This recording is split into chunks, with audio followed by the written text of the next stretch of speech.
नमस्कार। जय भीम साथियों, दैनिक दस्तक पर आपका स्वागत है। मैं हूं आपका host JP Gautam. Bahujan Samaj party जब किसी मामले में एंट्री लेती है तो वो पूरा कंट्रोल बहुजन समाज पार्टी के हाथ में आ जाता है। अभी 2-3 दिन से एक नया जो बयानबाजी है, नया जो माहौल है वो चल रहा है और समाजवादी पार्टी के नेता उसमें शामिल है।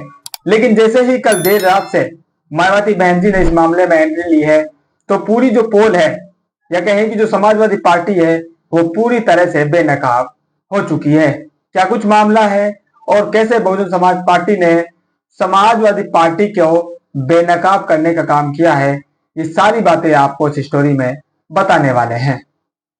21 मार्च 2025 समाजवादी पार्टी के राज्यसभा सदस्य एक बयान देते हैं और उस तथाकथित विवादित बयान के बाद जो माहौल है वो हिंसात्मक हो जाता है। राणा सांगा के समाज से आने वाले लोग इस बयान को विवादित बताते हैं और आगरा स्थित राज्यसभा सांसद के निवास स्थान पर तोड़फोड़ करते हैं। आगजनी की भी खबरें आती हैं। पुलिस और जो करनी सेना के लोग हैं उनको चोटें लगने की भी जो बातें हैं वो लगातार कही जा रही हैं। इस मामले के ऊपर इस मामले में साथियों एक दलित एंगल निकाला गया है। समाजवादी पार्टी के नेता लगातार जो उसके राज्यसभा सांसद हैं उसको दलित सांसद, पीडीए सांसद, दलित सांसद कहकर प्रचारित कर रहे हैं। बहन जी इस मामले का संज्ञान लेती है और कल देर शाम अपना जो बयान है, आधिकारिक जो बयान है वो कहती है। उस बयान में क्या कुछ बहन जी ने कहा है वो आपने पिछली स्टोरी में देख लिया होगा, लेकिन यहां पर आपको थोड़ा सा उसका समरी दे देते हैं। बहन जी उस बयान को कहती है कि ये राजनीतिक स्वार्थ के लिए समाजवादी पार्टी आपस में समाजों को लड़ाने का काम कर रही है। दलित समाज को समाजवादी पार्टी के किसी भी हथकंडे से सावधान रहना चाहिए और एक समाज में समाजवादी पार्टी को सुगंध आ रही है, दूसरे समाज में उसको दुर्गंध आ रही है। ये जो घटनाक्रम चल रहा है इससे आपसी जो सौहार्द है, अमन चैन है वो बिगड़ता है। इन सब से समाजवादी पार्टी को बचना चाहिए और लोगों में अमन चैन भाईचारा कैसे कायम रहे इसके लिए उसको प्रयास करने चाहिए। इस बयान के बाद बहन जी चुप नहीं बैठती हैं और आज सवेरे फिर एक और बड़ा बयान जारी करती है।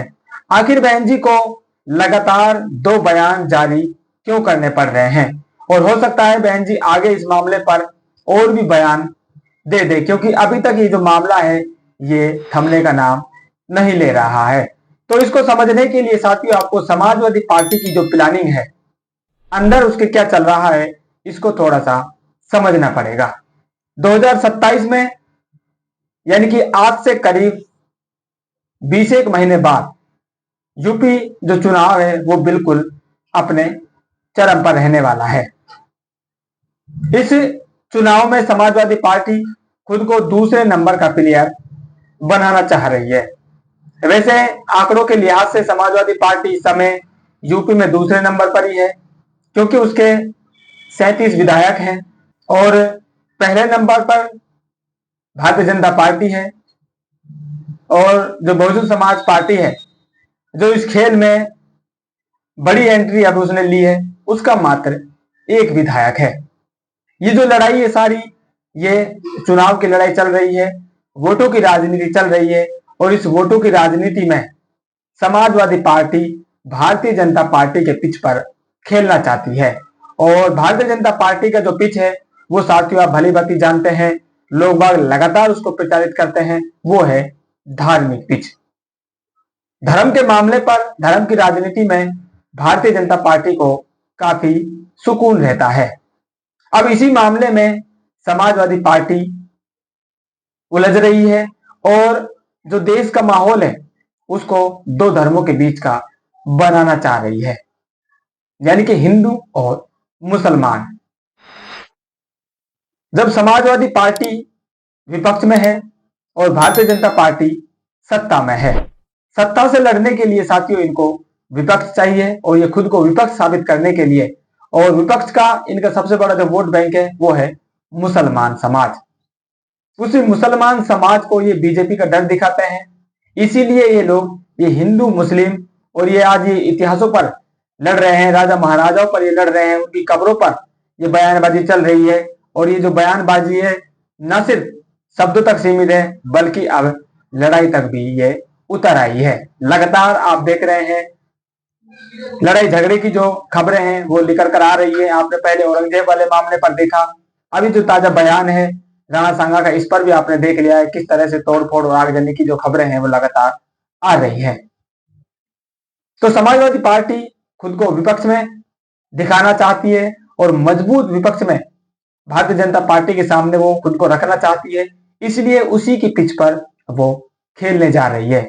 इस खेल में जैसे जैसे वो आगे बढ़ेगी ये माहौल साथी और गर्माता जाएगा और मुसलमान समाज को ये दिखाया जाएगा कि भाई भारतीय जनता पार्टी से अगर कोई लड़ सकता है तो वो समाजवादी पार्टी लड़ सकती है, चाहे नुकसान खुद मुसलमान समाज का हो रहा हो, लेकिन उसको ये देखना है कि भारतीय जनता पार्टी को कौन हरा रहा है। हालांकि वो ये देखते देखते आज 70-75 साल बीत गए हैं, उसको खुद सत्ता हासिल नहीं हुई है और बीजेपी को हराने के चक्कर में आज बीजेपी उसके सिर पर राज कर रही है। ये भी साथियों एक सच्चाई है जिसे मुसलमान समाज अभी तक स्वीकार नहीं कर पा रहा है।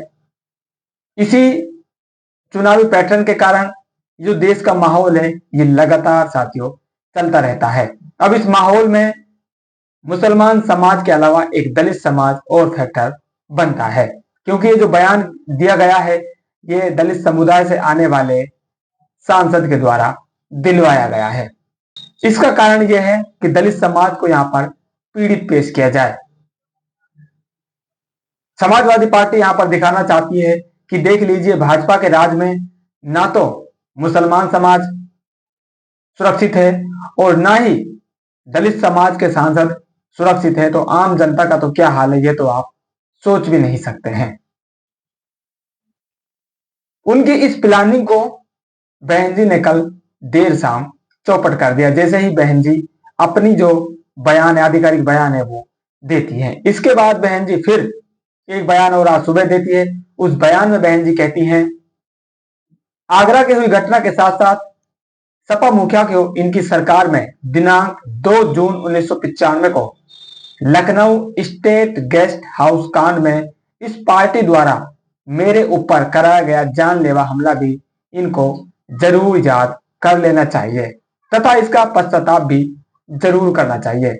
अतः आगरा घटना की आड़ में अब सपा अपनी राजनीति की रोटी सेकना बंद करे तथा आगरा की हुई घटना की तरह यहां दलितों का उत्पीड़न और ज्यादा न कराए। जिस दलित समाज की ये बात कर रहे हैं, जिस दलित सांसद की ये बात कर रहे हैं, वो जो मामला हुआ है वो बीजेपी के राज में हुआ है, इसलिए साथियों इसको ज्यादा बड़ा चढ़ाकर दिखा रहे हैं। लेकिन जब 1995 में समाजवादी पार्टी की सरकार थी तो उस सरकार में मुख्यमंत्री, पूर्व मुख्यमंत्री पर हमला किया गया था, वो भी जानलेवा हमला। बहन जी उसकी तारीख बताती है 2 जून 1995। इनका जो मामला है, समाजवादी पार्टी का जो मामला है, इसे लगातार सोशल मीडिया पर कह रहे हैं कि ये सिर्फ स्क्रिप्टेड मामला है, यानी कि इसको लिखा गया है, इसको सिर्फ फिल्माया जा रहा है और बताया जा रहा है। इस पूरा जो मामला है ये पीछे से सेट है, राजनीतिक ये जो खेल है ये चल रहा है। लेकिन 1995 में जो काम हुआ वो असली खेल हुआ था। एक दलित समुदाय से आने वाली महिला पूर्व मुख्यमंत्री को इन्होंने जानलेवा हमला करके मारने का प्लान किया था। उस कांड को देश में भूला नहीं गया है। आज भी यूपी की राजनीति में 2 जून 1995 को काला दिन के रूप में गिना जाता है। यानी कि ये लोग दलित हितैषी अपने आप को दिखा रहे हैं। ये कितने दलित हितैषी हैं इनको जानने के लिए आपको 1995 में देख लेना चाहिए जब इनकी सरकार थी। ये तो बहन जी ने सिर्फ एक उदाहरण दिया है, इसके अलावा प्रमोशन में आरक्षण का बिल किस पार्टी के लोगों ने फाड़ा था? बहुजन समाज पार्टी की सरकार में जो बहुजन महापुरुषों के नाम पे जिले बने थे, उन जिलों का नाम किसने बदला था? बहुजन महापुरुषों के नाम पर जो यूनिवर्सिटीज बनी, पार्क बने, उनको अय्यासी का अड्डा या इस तरह के बेतुके शब्दों से किन लोगों ने नवाजा था? ये बहुत सारे ऐसे उदाहरण हैं जो समाजवादी पार्टी में किए गए हैं। अब साथियों, ये जो पूरा मामला है, बयानबाजी का जो मामला चल रहा है औरंगजेब से लेकर राणा सांगा तक, मुझे लगता है आपको कुछ कुछ क्लियर हो गया होगा। और आपकी इस मामले पर क्या राय है जरूर कमेंट कीजिए। फिलहाल इस अपडेट में इतना ही, मिलते नहीं अपडेट में, तब तक के लिए जय भीम।